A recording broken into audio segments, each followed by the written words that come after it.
Hello friends, welcome to the mathematics point कनेरी। आज हम इस वीडियो में रूट के नियम सीखेंगे। रूट के बेसिक नियम देखते हैं। रूट के बेसिक नियम क्या होते हैं?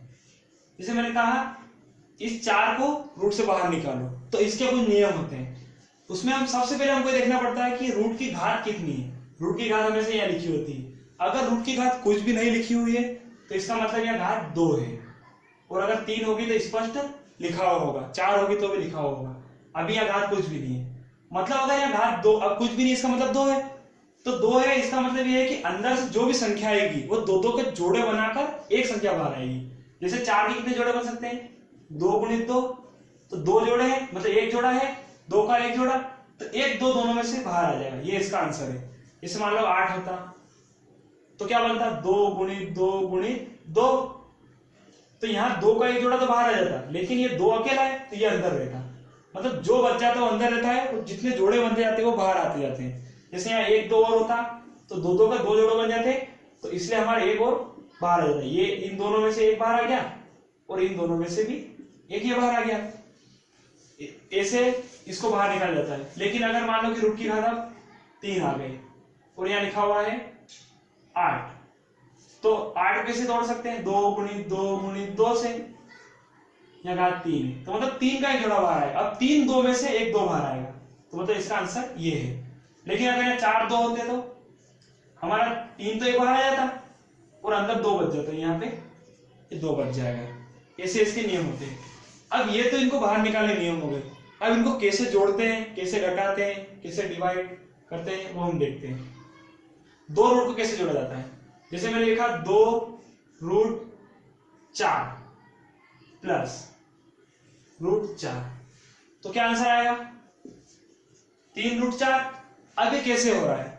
यहां आपको देखना पड़ेगा कि रूट की जो अंदर की संख्या है ये दोनों जगह समान होनी चाहिए, तो ऐसा ऐसा ये आ जाएगा आगे, और इनकी घात भी समान होनी चाहिए, तो आगे की संख्या जुड़ेगी। ये अगर मतलब इनका आधार और इनकी घात समान होने पर इनकी आगे की संख्या जुड़ेगी। अगर रूट के आगे की संख्या कुछ नहीं है तो 1 मानी जाएगी, तो 2 और 1 3 हो जाएगा।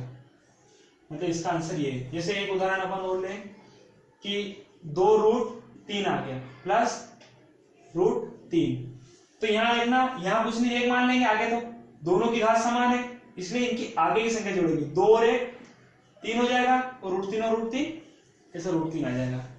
लेकिन अगर इनकी घातें समान नहीं है तो फिर नहीं जुड़ेगा। जैसे उदाहरण लेते हैं अपन, 2 रूट 3 की घात 3 आ गई मान लो, और इधर लिखा हुआ है सिर्फ रूट 3, तो ये नहीं जुड़ेगा, क्योंकि इनकी घातें समान नहीं है। आधार समान है लेकिन घातें समान नहीं है।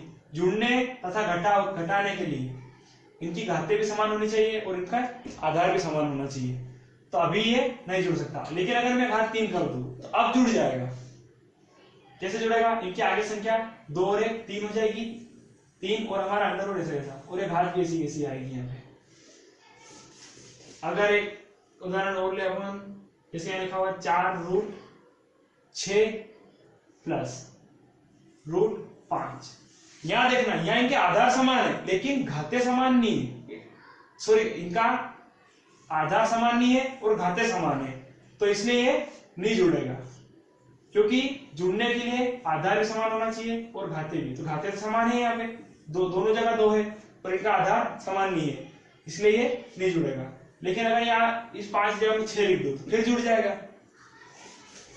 ऐसे ही माइनस के नियम होते, सेम ऐसे माइनस के नियम होते। जैसे मैंने लिखा 4 रूट के अंदर 2 लिखा हुआ है, और माइनस 3 रूट 2 लिखा हुआ है, तो यहां देखना, यहाँ इनके आधार समान है और इनकी घातें भी समान है, तो ये घट जाएगा। मतलब जोड़ने और घटाने में ये है कि इनकी घात और आधार समान होंगे तो ही जुड़ेगा, उनकी घात और आधार समान होंगे तो ही घटेगा। और घटेगा क्या? इनकी आगे की संख्या है। यहाँ आगे संख्या 4 है और यहाँ 3 है, तो 4 माइनस 3 क्या हो जाएगा हमारा? 1 प्लस का आएगा, 4 बड़ा है, और रूट 2, मतलब खाली रूट 2, सभी के आगे रहता ही है, तो इसको रूट 2 लिख सकते हैं सिर्फ हम। नेक्स्ट उदाहरण, जैसे आ गया 6 माइनस रूट 6, तो आधार समान है, घातें भी समान है, तो घट जाएगा। तो घटेगा क्या, इनकी आगे संख्या, यहाँ 2 है और यहाँ कुछ भी नहीं है तो 1 मानी जाएगी। तो 2 माइनस 1 तो माइनस का 1 क्योंकि ये बड़ा है और रूट 6 से ऐसा, तो इसको 1 तो लिखते नहीं अपन, तो ऐसा लिख सकते हैं -√6। इसी प्रकार हमारे इंटू के नियम, 2 रूट का इंटू कैसे करते हैं, गुणा कैसे करते हैं। जैसे मैंने कहा कि 2√4 इंटू √4 लिखा हुआ है, तो यहां इनका आधार समान होना चाहिए और आधार समान और घाते समान, लेकिन प्लस में ऐसा रहता है इनके आधार समान और घाते समान होनी चाहिए, लेकिन इसमें नहीं, घाते समान होनी चाहिए। गुणा में सिर्फ घाते समान होनी चाहिए, आधार समान होने से कोई मतलब नहीं। जैसे मैंने अब इसका आंसर क्या आएगा देखते हैं, 2 का इंटू तो 1 में हो जाएगा, 2 एकम 2, और 4 का इंटू 4 में हो जाएगा, तो √4 × 16 हो जाएगा। लेकिन यहां ध्यान रखना, घाते समान होनी जरूरी, आधार समान नहीं होगा तो भी चलेगा।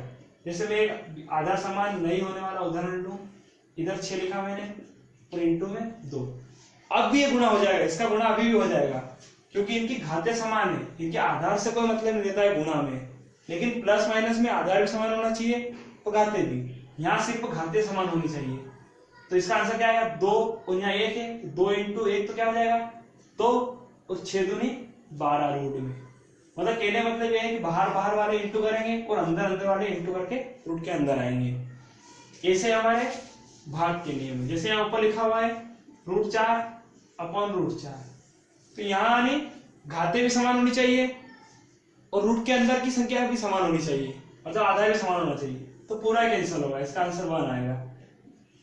6 आ गया √6, ये भी कैंसिल होके 1 आ जाएगा।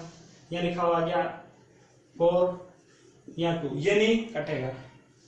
अगर यहाँ 4 लिख दो तो अब कट जाएगा, अगर यहाँ घात अलग आ गई दोनों जगह, यहाँ भी 2 है यहाँ भी 2 है तो कट जाएगा, लेकिन अगर यहाँ 3 आ गई और यहाँ कुछ नहीं 2 है ही सही, अब नहीं कटेगा ये। ऐसे एक उदाहरण और ले ले अपन, जैसे ऊपर √2 आया और नीचे √2 आया, लेकिन यहाँ घात 4 आ गई तो भी नहीं कटा है क्योंकि इनकी घातें समान नहीं है। Thank you.